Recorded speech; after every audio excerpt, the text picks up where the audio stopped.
Bima, yang sebelumnya mengutuk keputusan Bayu, meraih tasnya dan mengeluarkan beberapa benda mistis yang dia bawa.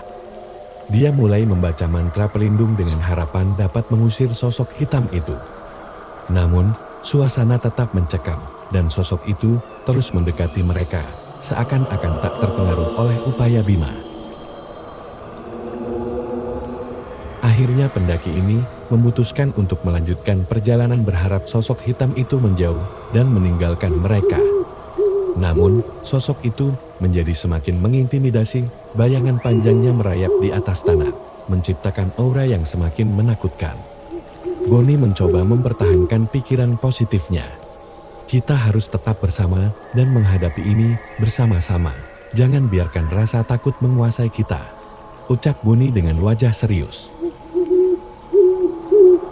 Tetapi langkah sosok hitam semakin cepat, seolah-olah menangkap ketakutan mereka.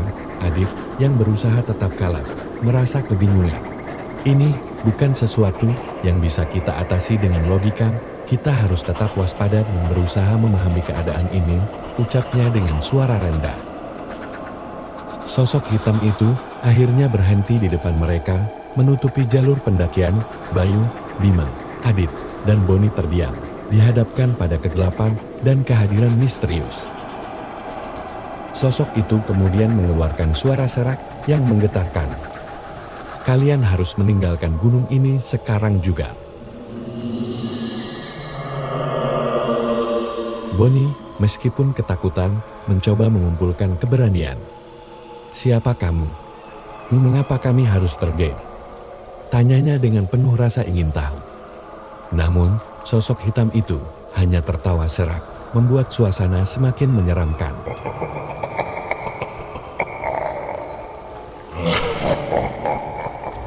Gunung ini bukan tempat untuk kalian, kalian hanya membuat penunggu gunung ini marah, ucap sosok hitam itu sambil menghilang dalam kegelapan malam. Setelah kepergian sosok hitam yang misterius, kelompok itu berusaha melanjutkan perjalanan mereka. Namun, hutan semakin gelap dan jalur pendakian yang seharusnya jelas, kini terasa semakin sulit diikuti. Bayu yang sebelumnya terlihat percaya diri, kini merasa kebingungan dan frustasi akibat suasana yang semakin menakutkan.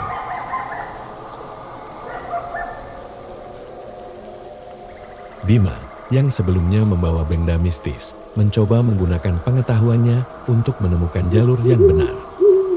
Namun, semakin mereka bergerak, semakin terjebak dalam serangkaian pepohonan yang lebat. Adit mencoba mengarahkan mereka menggunakan kompas, tetapi kegelapan membuatnya sulit untuk menentukan arah yang benar. Ketidakpastian dan kepanikan mulai merasuki kelompok itu.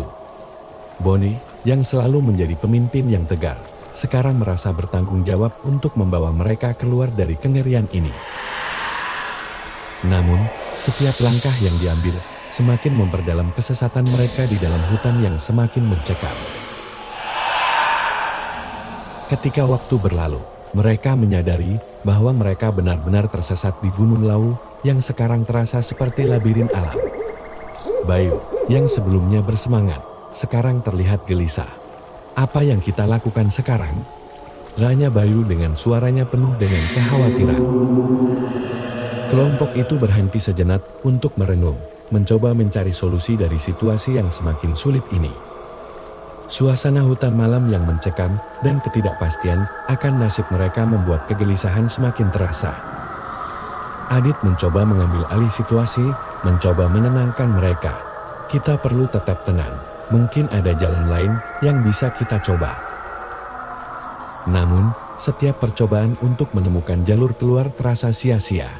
Bayu mencoba meminta bantuan dari alam mistis, tetapi energi negatif yang mereka rasakan tampaknya semakin kuat.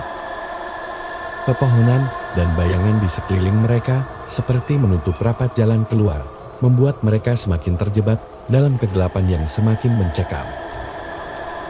Saat kelompok itu terus berusaha mencari jalur keluar, Bayu yang merasa bertanggung jawab atas keadaan ini, ia mencoba menggunakan ponselnya untuk memanggil bantuan. Namun, sinyal yang lemah dan terbatas di kawasan pegunungan membuat usahanya sia-sia. Mereka merasa semakin terisolasi, terperangkap di antara bayangan-bayangan malam yang semakin menyeramkan. Bima, yang sebelumnya percaya pada benda mistis, kini mengambil jimat yang dia bawa. Dia berusaha menghubungi kekuatan gaib untuk membimbing mereka keluar dari kegelapan ini.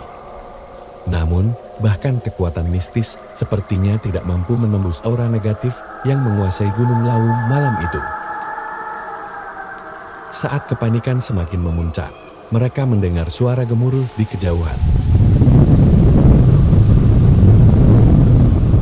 Suara tersebut membuat mereka merasa ada harapan, kemungkinan adanya tim SAR yang sedang mencari mereka. Dengan perasaan lega, mereka mengikuti suara itu, berharap untuk segera ditemukan dan diselamatkan dari kengerian yang semakin menyelubungi mereka. Namun, semakin mereka mendekati sumber suara, semakin jelas terdengar bahwa itu bukanlah suara tim SAR. Suara itu seperti gemuruh angin yang berbisik-bisik, menciptakan suara yang mencekam. Bayu yang gelisah mencoba memanggil, "Siapa di sana?" Tetapi tidak ada jawaban, hanya suara gemuruh yang semakin menakutkan. Dalam keadaan panik, kelompok itu akhirnya mencapai tanah lapang yang diterangi sinar rembulan. Namun, kelegaan mereka segera tergantikan oleh ketakutan ketika mereka melihat sosok hitam yang sama yang sebelumnya mereka temui di jalur pendakian.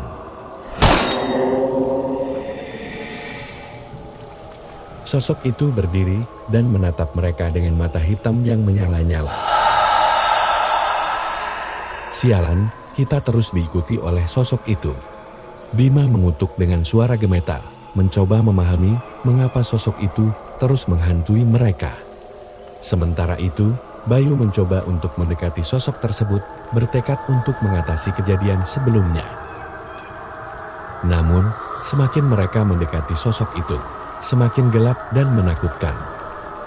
Adit mencoba mengabadikan kejadian ini dengan kameranya, tetapi gambar yang dihasilkan hanya menunjukkan bayangan dan kegelapan yang menyelimuti sosok misterius tersebut.